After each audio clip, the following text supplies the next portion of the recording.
So we'll,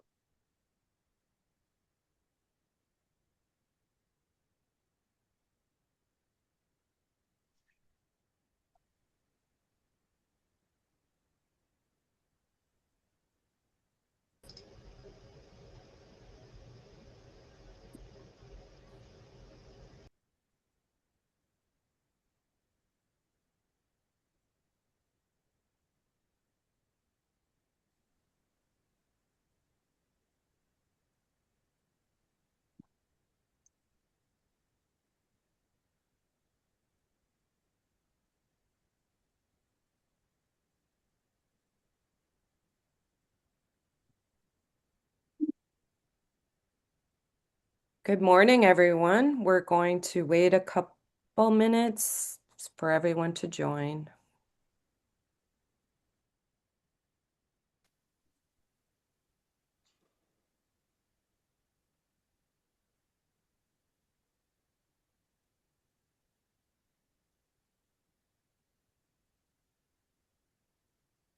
I got you.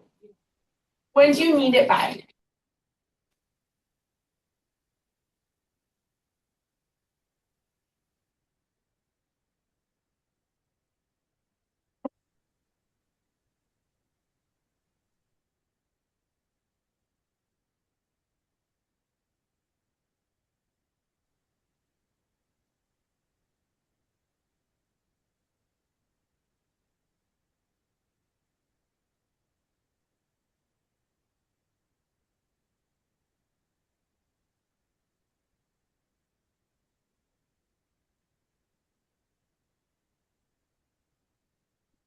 Good morning, everyone. We're going to be starting in, let's say, 2 minutes.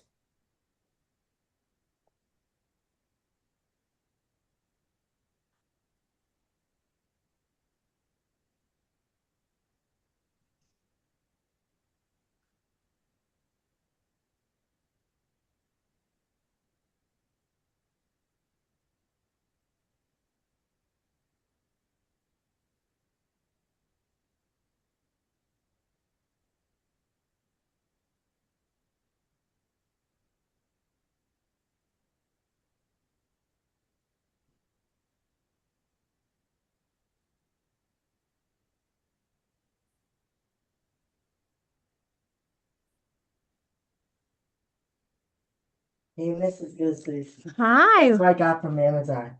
Bye.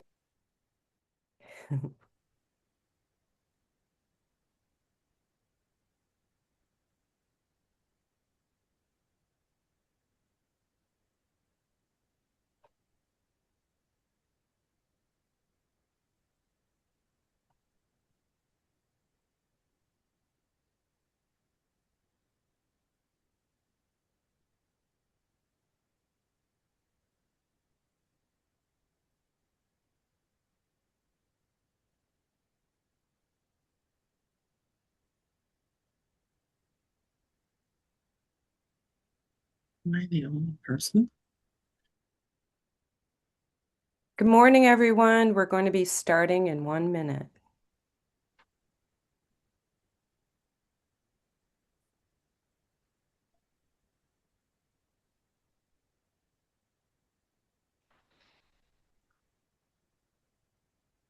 So I just want to say good morning and welcome to the Michigan School Counseling Professional Development Series. Our subject today is the multi-tiered systems of support that work, counselor strategies from the leaders that make it happen. So I am Amy Kuzniar. I'm a proud board member of the Michigan School Counseling Association, and we are pleased today to have Emily Gay, who is a school counselor at Dakota High School.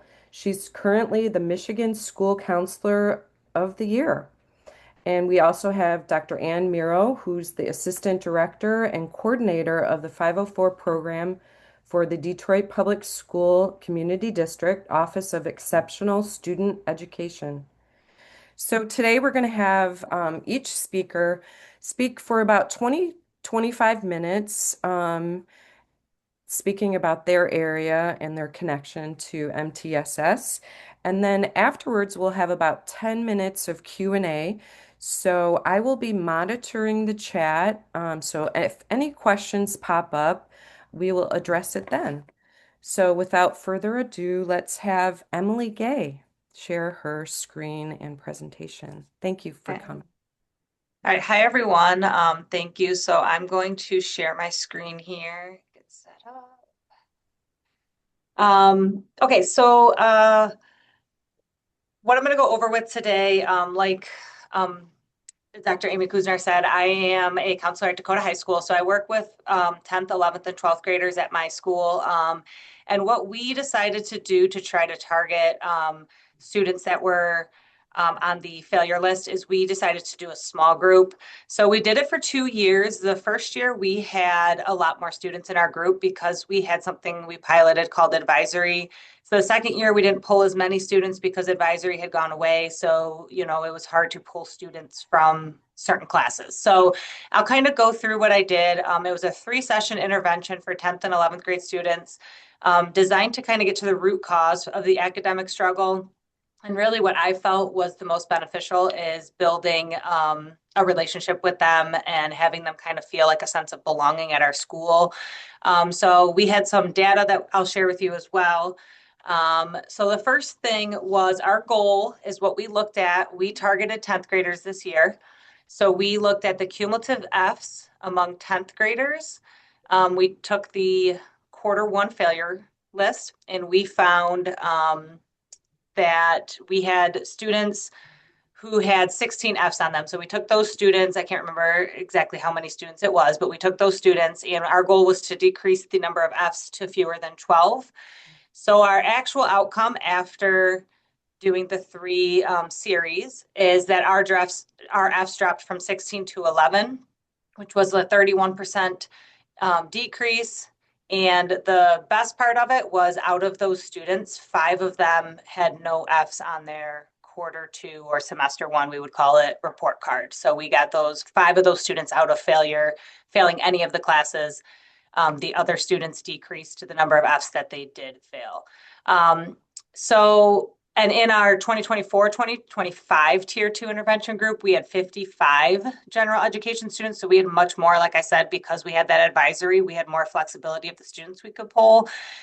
Those students had 76 Fs at the end of the Q1 report card, and they ended up with 55 Fs at the report card, which was a decrease of 28%.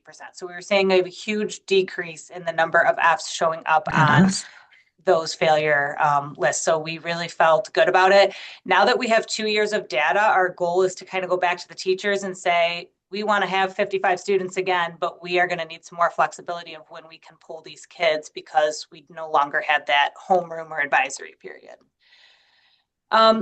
So here's kind of what I did, and I try to write everything that I did. So if you take notes, you should have I think of everything because I don't want to forget anything. So we targeted 10th grade students on the Q1 list. Our objective was to build skills to raise grades to passing. And then there's just logistics that you always have to think of. So emailing teachers 2 weeks in advance, just so that the teachers, are kind of more into it, the buy-in. We emailed the parents about the program. So what I did was I just took anyone in the group and I blind CC'd them and I said, this is what we're doing. We are pulling your kid from a class to do this. If you don't want them in it, you can respond and let me know and I'll opt them out. Most parents either didn't respond or said, no, this is great. We reminded the teachers again, and then we just sent passes to the kids. So when the kid got our pass, it said, come to the media center with a laptop, and they would come down to the media center then. So we weren't, trying to tell the teachers to send them and they would forget. We just sent that pass. Some of the teachers had a little bit of pushback, like, well, they're failing my class and now you're pulling them from our class. And we just kind of said, well, we're going to go over some things to help them pass your class. But if it's something important like a test or a quiz, obviously that is going to take precedent over what we're doing. So this was our first session. We did it on November 24th and we tried to rotate the hours and we did 4 different things. We did a pre-survey that identified the root cause, and I can share the questions we asked at the end. And then we had our students, we used PowerSchool to track grades, and we had them log in and complete a reflection sheet. So they would go through all 6 classes And they would say, okay, I have an A in this class, or I have a B in this class. And this were, I had 5 absences. I had 3 missing assignments. It had all these little categories of what they had to click so that they could see, patterns. Okay, I was absent the most in first hour, and that's where my grade was the lowest. So we kind of did that. We had them look at everything, kind of think about what was causing them to miss certain classes or not do as well in certain classes. And then we had them pull up, we use school AI at our school. So every student has access to that. And we had them, they're all geometry students. So we had them have a geometry question. And we kind of walked them through how to use school AI tutor. So they could chat with the tutor and say, this is my question. And then the tutor would like spit out the first step of it. It's like a little robot that you go back and forth with. And then they would say, and then we would kind of prompt them, okay, so can you guys figure out the question now from that first step, or do you need a second step? Trying to encourage them not to just use that tutor to get the answer and cheat, but use that tutor to help them kind of learn. So if they can't afford a tutor, if they don't have time to use a tutor, they can do this at night when they're doing their homework. Okay, maybe I just need to put this into the robot and see what comes out. And then the last thing we did, which worked on their communication, was they took whatever grade was the lowest and they had to email a teacher. And then we had them CC us on it, which they did not know what that was. So that was kind of like a learning point, like, hey, this is what you do. You put it in the CC, you add my name to it. And then we discussed how to write a professional email. We wouldn't let them hit send until we read it. So we had like a little prompt that said, say hello first and then say what you're asking and sign it and all those kind of things. So we had them kind of go through that, which that was really cool because you could see teachers respond then because the teacher would respond with me on it and the teacher would be like, oh, all you need to do is, this one lesson and your grade will be passing. So you could see like that communication piece and it kind of gave those kids some confidence like, oh, that wasn't, I'm not that far behind or things like that. And then obviously what we did was we met every 2 weeks. So at the end of that, we said we're going to meet again in 2 weeks, which we always get nervous because we're like, who's going to, not show up for the second week because they didn't want, they don't know the first week why they're being pulled type of thing. But the second week we get a little nervous, but then all of our kids came back. So we were excited about that. We also offered some food and snacks and fun things like that too. So the second session, we rotated the hour to third hour. We returned to the surveys and did kind of went through the root cause. So each kid identified what their root cause was of why they felt they were doing poorly in school. And then we went through a Simplicity of Hope PowerPoint. It was a 3-step framework built on hopeful, like kind of like goal setting or action oriented mindsets. So we went through that with them. We also played some games with them this week, which was kind of fun. So we did like a would you rather type of game, and we again we weren't sure how the kids were gonna respond to this, but they loved it and they got up out of their seats and went to the side of the room and whatever we were asking them. So that kind of like broke the ice a little bit too, and kind of we had a little bit more fun with it.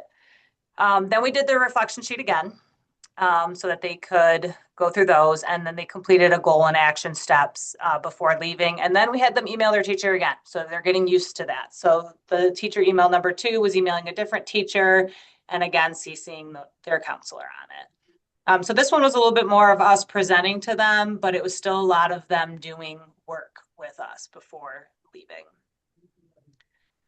Okay, and then the last session 3, was right before. So our semester ends like the 3rd week of January. So this was right before the semester was ending.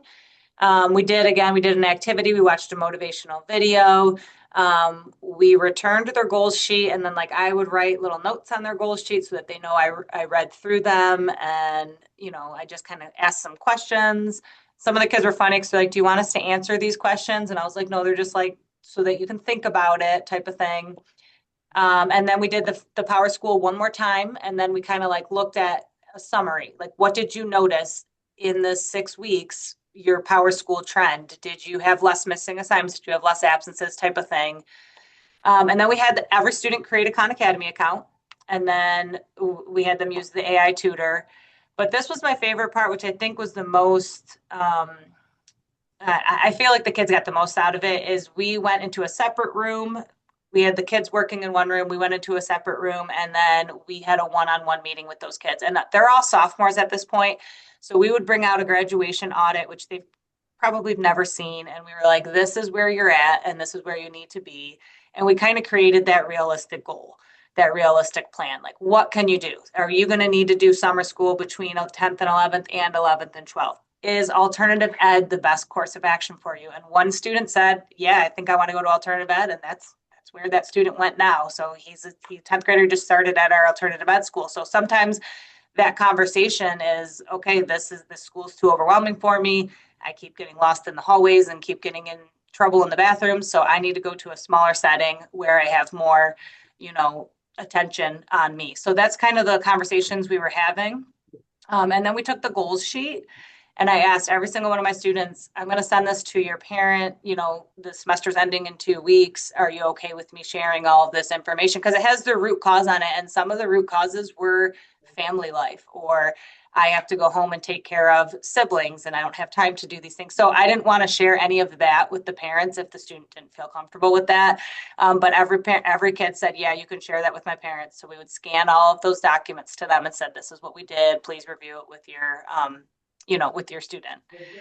So that was probably my favorite one, is just that one-on-one conversation with the student on what they need to do realistically to get to graduation. So these were all the tools that we used. Obviously, Power School, the school AI tutor, the teacher emails, the Khan Academy, just showing the kids how many resources they have, how many things they can use when they need help, when they're looking for things to help them get through their semester. And then these were just kind of the snapshots. So we had awareness with session 1. We wanted those kids to really think, why am I doing bad in school, or what is holding me back in school, and what is the root cause? And then the section 2 is the action. Okay, these are my root causes, but this is what I'm going to try to do.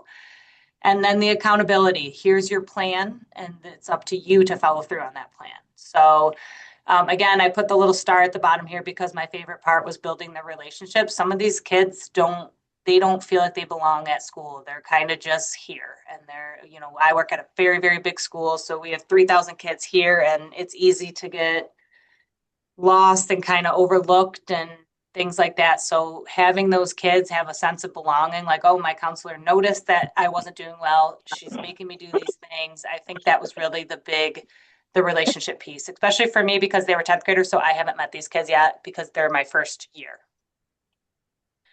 Okay, and then like I said in the beginning, our goal was to reduce our Fs by 25%, and we ended up reducing them by 31.25%. And then 5 students out of our group moved completely out of failing status at the end of semester 1. So the key takeaways, what you guys would need to do, and I'm happy if anyone wants to email me after I could share the things that we use, which is on the next screen. I kind of took some screenshots of them, but you'd have to identify your students. You'd have to use the root cause survey, teaching those skills and the accountability, and then kind of go from there. So these are all the materials that I used over here. And these are some of, because I think you can see. So this was our Power School reflection sheet that we went through, showing the 6 courses, the attendance, the missing assignments, and then the test scores. And then this was our step-by-step guide to writing an email. Again, that could even be shortened because I feel like we, halfway here, we kind of lost the kids sometimes and we had to be like, nope, let's go back to, what you have to actually say. These were some of the other things, the student success goal and action plan, the exit ticket. The exit ticket we used on the last one, so they could tell us kind of what they found on our Schoology page, like the mental health resources, making the Khan Academy account, and then the tell me one thing you learned in the 3 sessions. And then these were some of the root cause questions we asked. so it really got down to like, what is the main obstacles that prevent you? And if you're having trouble with attendance, what is preventing you from coming to school? And this is where it kind of, sometimes you find things out about students, their home life or their just what they have, their family responsibility. For my students, anyways, that was really eye opening what they have to do after school to help their family and things like that. They didn't have a lot of time to get a lot of their homework done. So that was one thing that showed up a lot on my kids. And that is concludes kind of what we did. And like I said, I'd be happy to share any of the stuff. I used Canva for most of those documents there at the end to create some of my stuff. But yeah. That's so great. And I love the communication piece, especially with the teachers and the parents. Wonderful. So, yeah, we have requests for the handout, so we'll provide those at Okay. the end. Um, and someone mentioned I could see this being used in behavioral applications as well. Excellent. Oh, that was Anne. Thank Yeah. you, That. Emily. Yeah. So I'm sure there'll be questions at the after Anne's presentation, and we'll address those. Okay. Sounds great. Thank you. All right. All right. Let me stop sharing here. Go ahead, Dr. Miro. Awesome, thank you. Give me just a second here. Mm.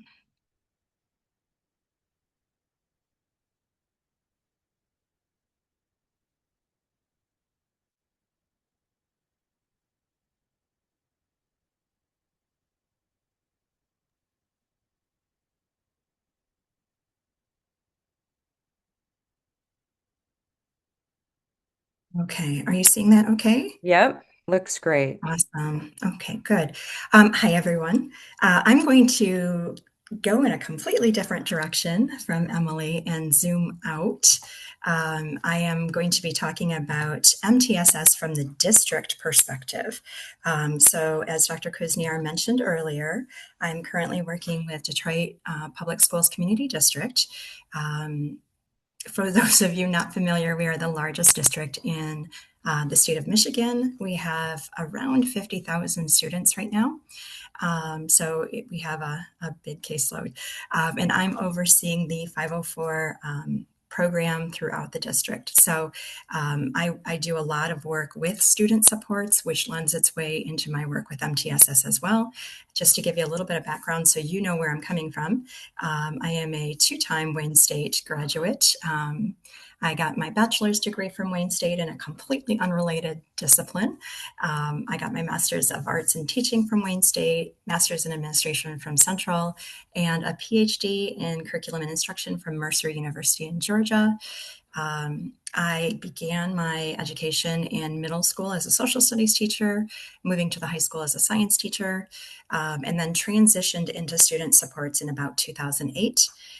All of this started in Rochester Community Schools, where I was a teacher and evolved into learning consultant. And I've been with Detroit Public Schools now for about 7.5 years. My MTSS work, my student support work, all of that started in around 2008. I've stopped trying to do the math. I'm not a math teacher. I can't do the counting in real time, but it's a long time ago. So I've been working specifically to elevate students at that time. So just to give you some perspective, because I know that we're coming from all different areas of expertise with MTSS, multi-tiered system of supports is a comprehensive framework comprised of a collection of research-based strategies designed to meet the individual needs and assets of the whole child at all achievement levels. And I know Dr. Kuzniar is kind of running the chat for me. I'm looking for a little bit of feedback here. Number one, where is everyone working? I'm kind of curious. I saw a couple of ISD people from different ISDs, but building level, district, like where are you coming from? Just to give me an idea of the size and whether you're central office or building level. Junior high school, Utica schools, Berkshire Middle School in Birmingham, Awesome. Eaton Rapids Middle School, elementary school, Vicksburg Community Schools, Columbia Elementary, pre-K building level, Okay. Greenville Middle School, Buchanan Middle School, Dakota High School, Chippewa Valley Schools, Whiteford Elementary, East Jackson High School, Berkeley High School, caseload counselor, 10 years in MTSS at Northville High School, just transitioned to Grosse Ile High School 2 weeks ago. High Beautiful. school, Washtenaw County, Plainwell, excuse me, middle school, K-12, Beaver Island, Big Rapids Virtual School, middle school, high school counselor, White Cloud, virtual high school, Crestwood Middle School, Ann Arbor Public School, middle school level, Columbia Upper Elementary, Brooklyn, Michigan, Crestwood Middle School, and Kentwood Primary School or Public School, sorry, District. Kalamazoo RISA Career Connect Campus, Black River Public School in Holland, Michigan, and that's middle school, high school. Awesome. So it sounds like we've got a wide variety of people. I'm hearing virtual school, I'm hearing ISD, I'm hearing large district, I'm hearing small rural district. Shout out to Beaver Island K-12. Um, Sorry, Dr. Kuzney, I'm going to put you on the spot again.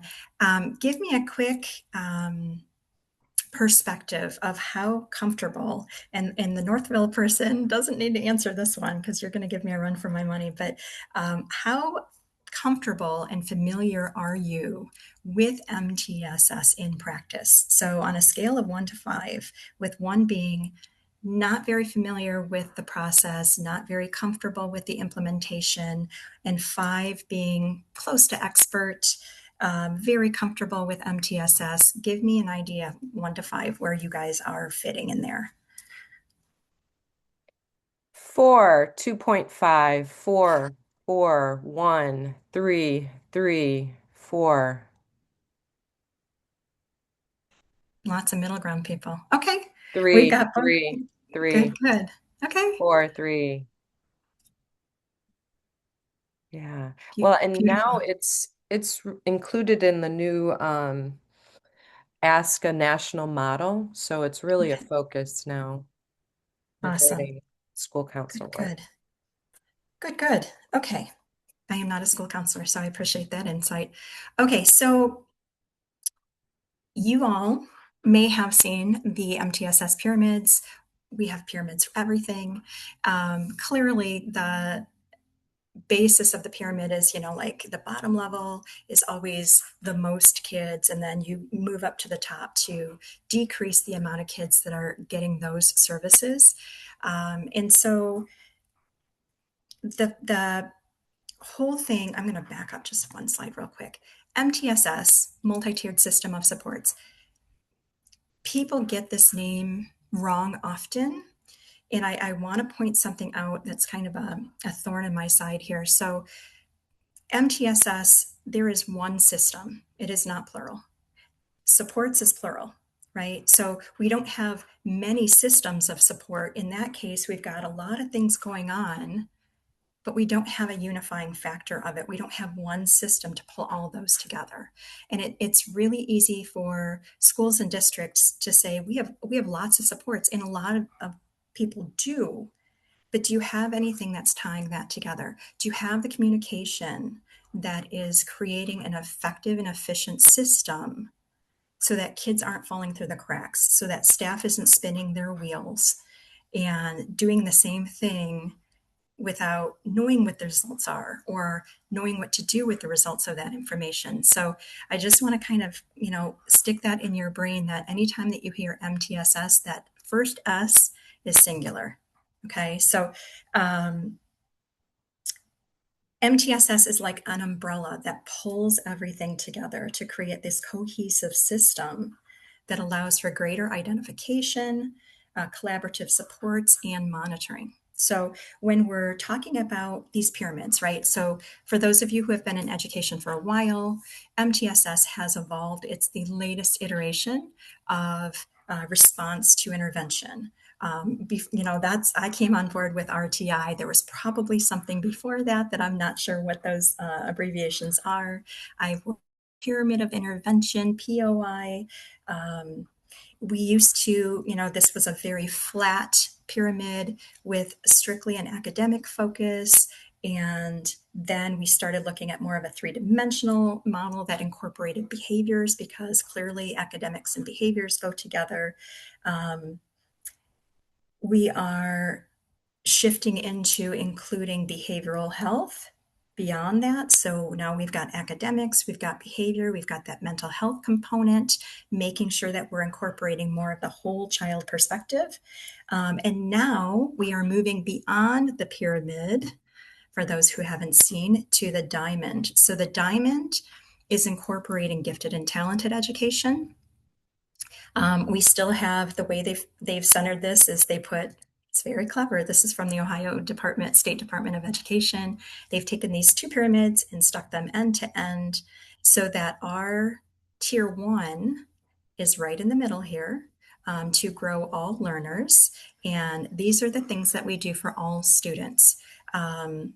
As we're moving, used to be up the tier, now it's sideways. As we're moving sideways along this diamond, we are reducing the number of students that we're impacting, because they're getting more intensive supports at each level, right? So, level 2, gifted and talented is on the right side, and gap closure is on the left side. So we're talking about more targeted supports, group supports, things like that. So we want to make sure that folks are also keeping in mind our kids that are on the gifted and talented part of the spectrum. So when we're looking at tier one, we're looking at all learners, and some examples of interventions at tier one would be things like differentiated instruction. That's within the classroom. Flexible grouping, that can also be within the classroom.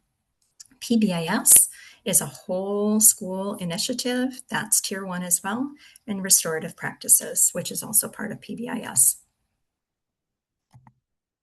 And then tier two, we're shrinking the impact here. We've got some levels, some learners are being impacted at tier two. Examples would be things like small group instruction, extra time for skill practice, check-in, check-out, social skills grouping, mentoring, and targeted short-term counseling groups, right? So Emily was just talking about, she pulled these groups together. That was more of a small group instruction. They had extra time for skill practice. This was being pulled from their advisory periods. Mentoring, there was a lot of tier two support going on there. And then tier three, we're looking at few learners. This is where a lot of schools and a lot of districts run into trouble with this tier three, right? So there's a saying out there that you can't, tier three your way. I don't know what it is, something about tier three, tier one. You have to have that tier one foundation first, or else all your kids are going to be shifting up into tier three. And the tier three level are those specialized supports like academic interventionists, if you've got them. I know we have a huge district, so we've got a lot of support, and a lot of smaller districts, smaller schools don't have these supports. You might see some more one-on-one tutoring. At tier three, you might see FBAs and BIPs occurring for students with behavioral issues, some wraparound services, intensive mentorship, individualized counseling. Speaking to counselors, individualized counseling, if you have this enormous caseload of high needs kids, you're going to be spread very, very thin. Likely you're going to be kind of ineffective because you just can't spend the time with these kids that you need to spend, right? So we need to look at, if we're finding that we're overwhelmed at tier three and our caseloads at tier three are too huge, we need to back it up and examine our tier one supports. Do we have that foundation in place so that kids aren't getting to tier three? They're not needing to get to that individualized space. Just to throw it out there, I don't want to put Dr. Kuznier on the spot again and do another poll. A lot of people think tier three is special education. It is not. So special education is beyond tier three. It's 3+, tier 4, whatever you want to call it. But we want to make sure that we're not shifting all the way through these tiers quickly or not at all, and just referring kids to special education, because that's a pretty extreme, intensive support level. So throughout this process, data collection is critical. That's that's the foundation of MTSS, right? So without documentation of implemented interventions and data tracking, teams can't identify if interventions are effective, whether additional interventions are needed, or whether a student is making progress and can possibly be moved to a lower tier. So when we're talking about moving along that diamond, right, or up that pyramid, whatever model you have in your brain, know that it's a two-way street, right? So our ultimate goal is to find that level of support for a student so that we can keep them in general education. MTSS at its core is a general education program, and we want to make sure that we are finding that spot and then possibly building skills for that kid so that we can move them back down into tier 2 or tier 1, wherever they are, right?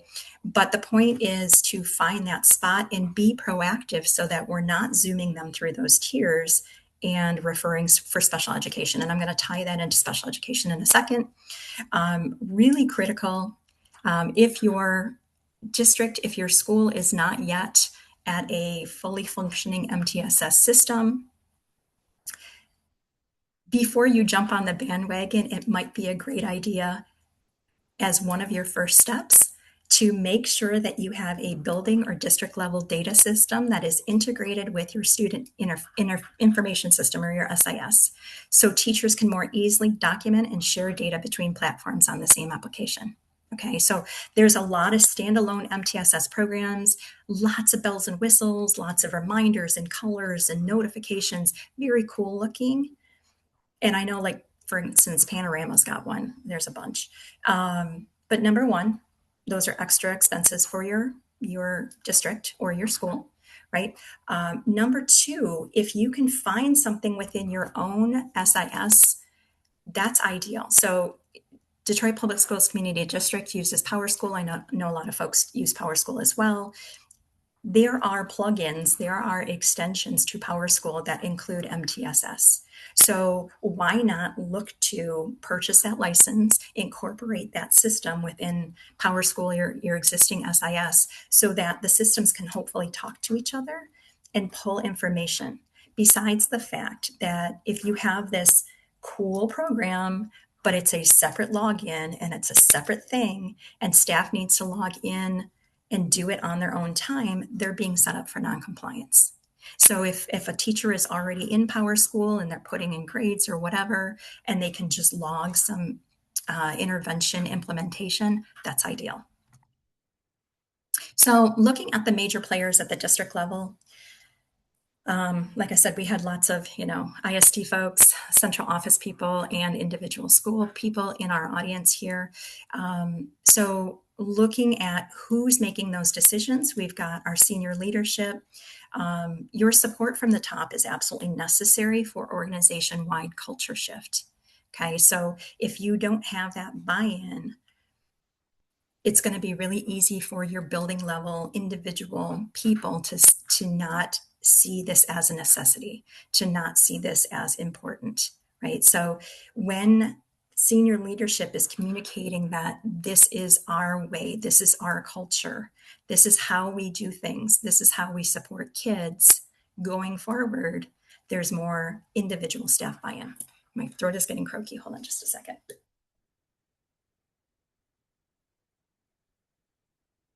At the district level, your C&I team is providing that academic support piece.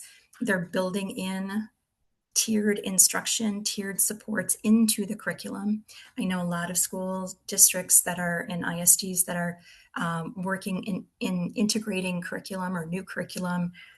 They're on board. Those new curriculums are coming with those tiers built in. They're coming with those supports for differentiating learning. Discipline and culture teams at the district level, those folks who are, your code office folks, those are the people that are doing the tiered behavioral supports. Social workers and counselors at the district level are developing emotional supports, SEL trainings. And I'm going to give another quick thing on special education and zoom in on that for a second. But it's one thing to keep in mind when you're setting up your system, or if you've got a system in place and you're refining it, it's really helpful for your building level teams to have clear entry and exit points for students. So what does it look like when a student is moving from tier 1 to tier 2? How do we know a student needs to be moved from tier 2 to tier 3? So making sure that we've got some clear criteria in moving from those levels and moving back down, right? So if you've got a student that's been receiving tier 2 supports and they're doing well, how do we know that we're ready to shift them back into that whole group instruction, right? We want to have very defined, and it shouldn't be based on kids, like it should be very generalized so that it's clear to everyone. We don't want people to have to make those judgment calls on individual students, right? There's always some individual issues, but as a rule, we want to have that flexibility for staff that they can more easily move kids through those tiers. And we're not jumping from tier 1 to tier 3, okay?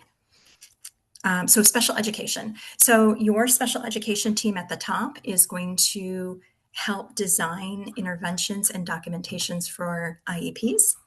Know that every school should exhaust MTSS interventions before referring students for special education evaluation.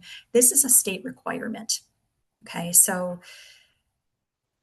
special ed teams need data, documented interventions, dated, length of time, how long was the intervention provided, what were the results from the intervention, what other things have been tried before we start looking at special education evaluations.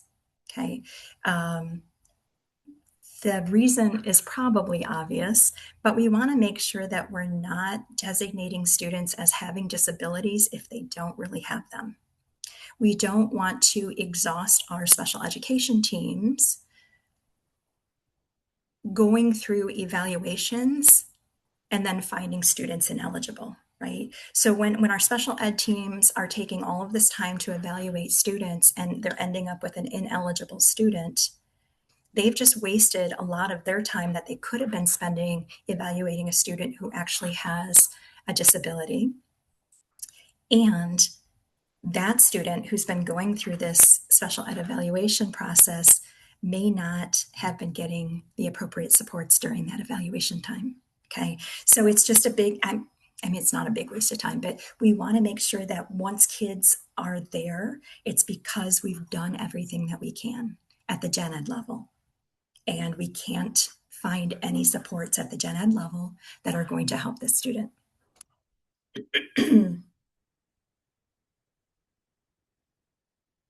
The goal is to find some level of general education support where the student is able to make progress and thrive. And we always want to find the least restrictive environment, the LRA.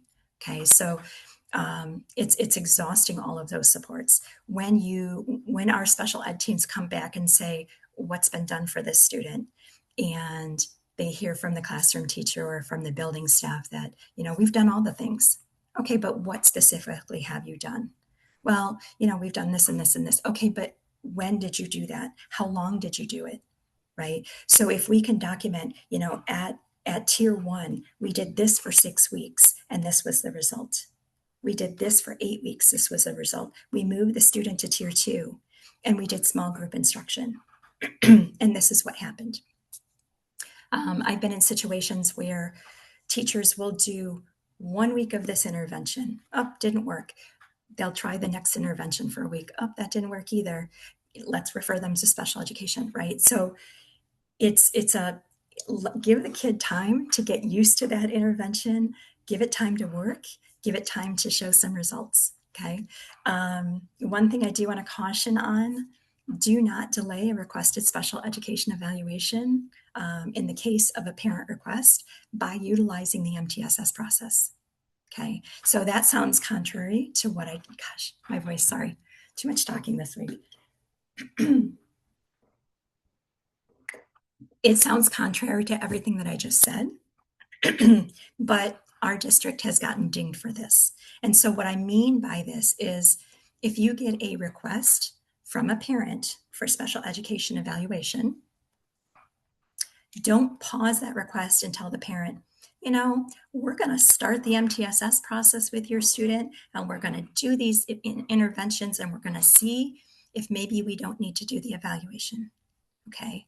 And then 9 months later, when we've done MTSS process with Fidelity and we find out that nothing has worked, that kid's just lost an entire academic year. Okay.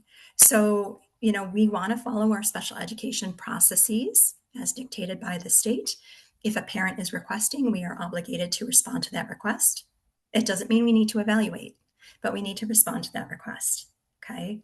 And then if we go to an evaluation, it goes from there, right? But the reason I'm bringing this up is because our goal is to be proactive, right? In an ideal world, we are seeing issues with kids before the parent is bringing it to our attention. We have the time to work the student through this MTSS process and find that level of support that the student needs. We don't see a student fail 3 or 4 years in a row and have a very frustrated parent that is screaming for help. And now we're in a responsive spot where we're scrambling to say, oh, what should we do? When MTSS should have been done 2 or 3 or 4 years ago. Okay, so hopefully that makes sense. Okay, so why do we need MTSS? I'm keeping an eye on the time. I'm almost done. We have state and federal laws that are requiring the implementation of MTSS. I don't want to read this whole thing, and you guys are going to have access to these. The Michigan State School Act of 1979 mentions MTSS in multiple sections, including this particular one I pulled out because all of the following apply to funding under this subsection. Funding. Okay, time to funding. So these 5 things are the basis of MTSS: team-based leadership, tiered delivery system, selection and implementation of instruction intervention supports, comprehensive screening and assessment system, continuous data-based decision-making. Okay, so that's directly tied to funding. And that's a big deal, right? We need to show evidence that we are doing these things. A lot of schools, a lot of districts will say, we're doing MTSS, and they have pieces of MTSS. They have lots of components of MTSS. And again, they have those supports in place and they're great supports, but there's no tying it together, right? They have tiers. They have tiers all over the place, right? But they have specific behavior tiers and they have specific academic tiers. Bring it together. When you've got kids with behavioral issues, frequently they have academic issues as well, or vice versa. Okay. When you have a lot of behavioral issues and the kid's not struggling academically, that kiddo's probably on that gifted and talented side. Okay. So it's really helping us work through figuring out what's going on with the kids, and especially this comprehensive screening and assessment system. Right. So lots of folks do academic testing at the beginning of the year, middle of the year, end of the year.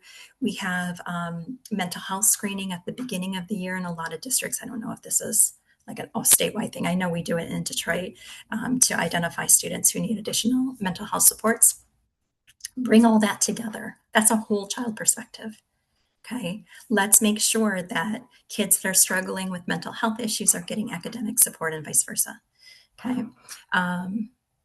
Moving on from there, from a federal level, we have the Every Student Succeeds Act, ESSA, which was established in 2015 to replace No Child Left Behind.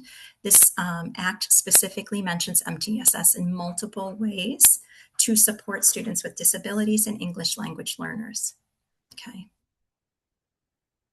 So, Dr. Kusnier, I'm sorry I'm putting you back to work. Given all of that information, where do counselors fit in MTSS? What is your role in MTSS? Whether you're doing it right now, and what is your current role in MTSS if you have a functioning MTSS in your building, or if you're newer to MTSS or your building is not yet there, what do you see as a counselor's role in MTSS? Go ahead and put it in the chat.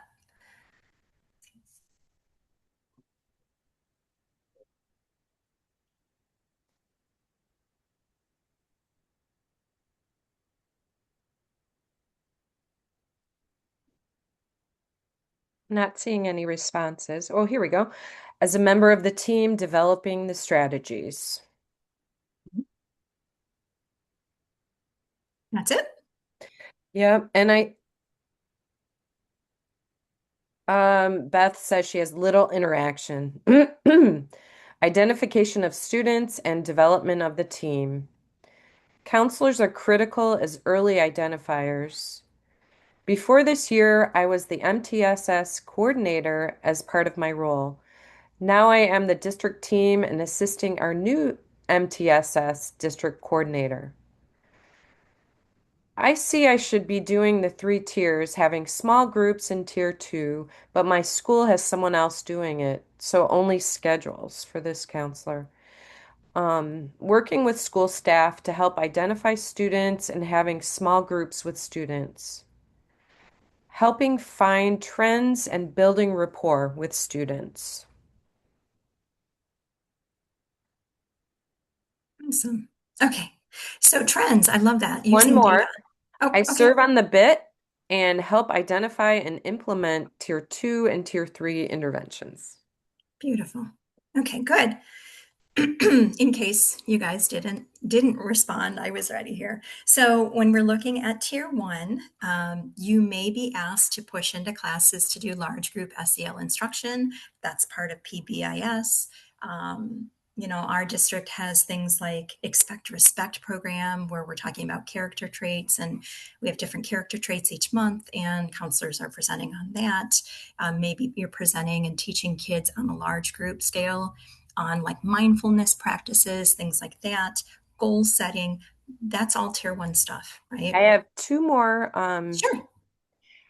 I'm on the District K-12 MTSS leadership team as well as building team, reviewing referrals, identify, implement interventions.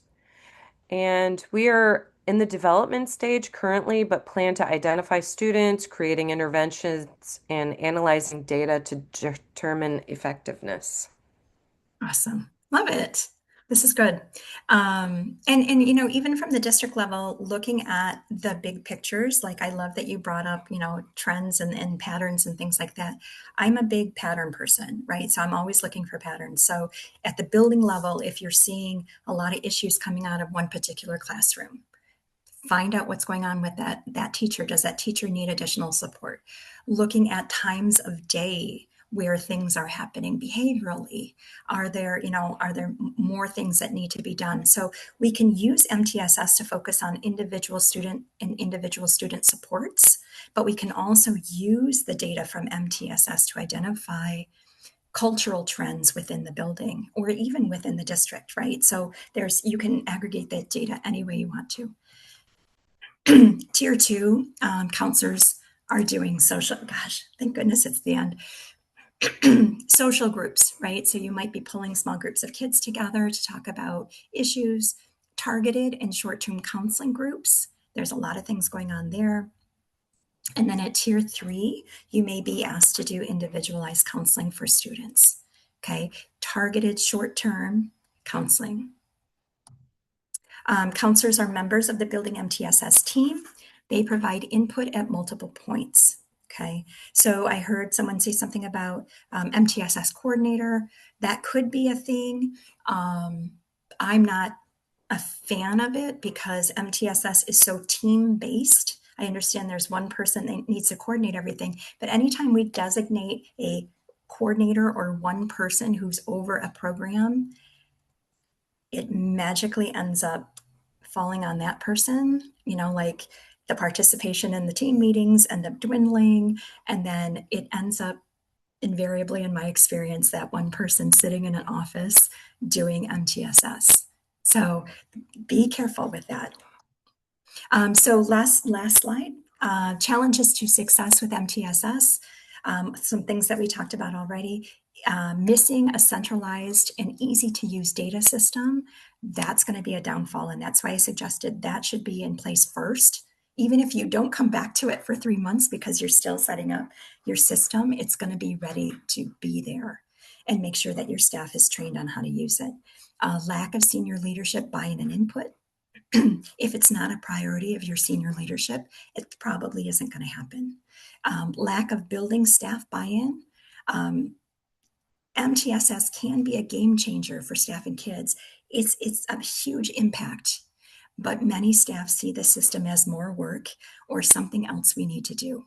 So we need to break down that barrier with our staff and show them results, show them what impact this has on our kids. And lastly, good communication is essential. So the system will not be efficient if all stakeholders are not on the same page, right? So if we've got individual folks that are seeing a student case through to the end, and then we've got other people dropping the ball, there's going to be some resentment building in there. If some people feel like they're carrying the system on their backs and other people aren't participating, the system could collapse. So we want to make sure that everyone's pulling their weight, everyone's equally bought into the program. So if you have any questions about MTSS, 504 is my thing as well. Feel free to reach out to me. My email address is there. I'm sure Dr. Kuzniar can share it as well. And I am done here. Wow, thank you so much. And I think that coordination and collaboration piece is important, and then how to involve everybody. Yeah. So now's the time to ask questions. You can come off mute. I know I have one earlier question for Emily. Let me go back. Okay, here's the question. Um, what did you explain to the students why they were called down, and were any embarrassed? Yeah, that's a great question. So we were a little nervous about that when we did our group, but we just kind of presented it as, some of you were identified to be in this group. We kind of just left it open-ended.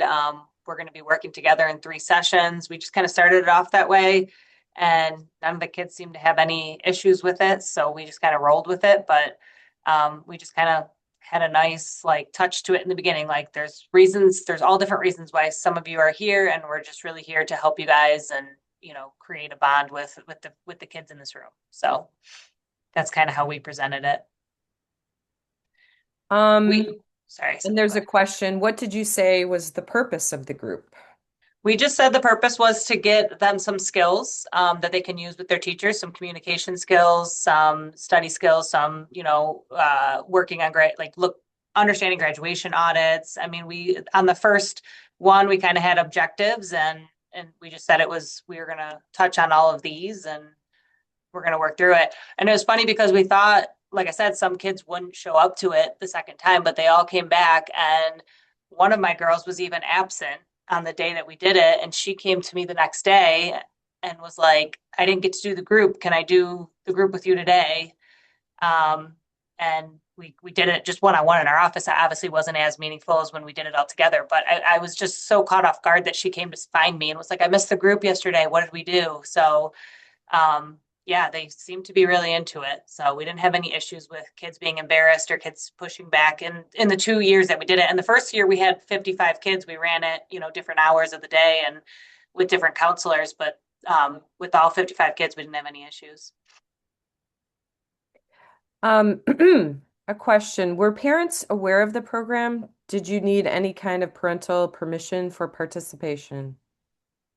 So the first year we did it because we had the advisory group, we didn't get any parent permission because we just kind of pulled them and they weren't missing class. But because we were missing class the second year, that's when I sent the blind CC to all the parents and said, this is what your kid is. It was kind of like a little one pager that said, this is the group they're being in. And then it just said, if you prefer your student not be in it. So it's kind of like an opt out. You can let me know and we'll opt them out of it. But we either had parents respond like, this is great, sign my kid up, or parents didn't respond at all. So we felt that kind of covered us with the parents. If someone was like, why did my kid get pulled? We could say, well, we contacted you guys on this date and asked if you wanted to opt out. Great. Here's a comment from the chat. There are many behaviors that have been identified at our MTSS table. What kind of groups do you suggest to be ran as an outcome with this? Examples of different groups for different behaviors? And do you have any clear examples of an exit entry criteria with MTSS? So the second part might be for Anne. I can take the first part too, if you don't mind. Yeah, go ahead. So, obviously we want to keep student confidentiality in mind when we're having these small groups, but you might want to group kids based on the behavior. So if you've got kids with like number I are y'all experiencing the behaviors that we're experiencing? Like behaviors are off the chain, and every year I say that more and more, and it seems to be increasing more and more. So you can group them depending on what's going on, right? So you can do like rage type of issues. You can talk about fighting. Like you can group them based on that, so that you can specifically work with triggers and mindfulness and ways of calming and not reacting, like taking a beat before you react, and different strategies. So you can group the kids based on what they're experiencing. If you know backgrounds on the kids, again, clearly you're not sharing it with folks, but if there's some trauma going on and you think that these behaviors are stemming from trauma, you can group these kids into trauma groups as well. Clear examples of exit entry criteria. It's hard for me. That's going to be difficult, because we could talk about, are we talking about behavior? Are we talking about academics? Academics is pretty easy, right? Obviously, if the kid is progressing and making progress and improving, and we're feeling like they're developing these skills, we can kind of back them back down. But I would do the 6 to 8 weeks of interventions. We usually say at tier one, 6 to 8 weeks of 2 to 3 tier one interventions with 6 to 8 weeks of trial before we consider moving those kids up into tier two. And when we're talking about tier one, it gets people mixed up, because if I say apply these interventions for 6 to 8 weeks at tier one is whole class instruction, right? So what does that look like? But what we're saying is pick 2 or 3 that you're specifically going to do with that student for 6 to 8 weeks. So, are you going to do preferential seating for the next 6 to 8 weeks and see how that goes through? You're not just applying all of these things. And behavior wise, same thing. Are they improving? Have you, start with small goals for the student to achieve, and extend the time that you're expecting that student, in between goals. So maybe they do something for 1 day, then 2 days, then 5 days. And if they're getting to a point where, that pattern of behavior is diminishing, and you can extend that time where you're setting that goal, you can maybe back them down.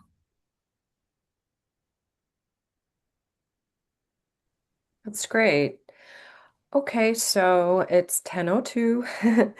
Thank you so much for our presenters, and thank you to everyone who attended.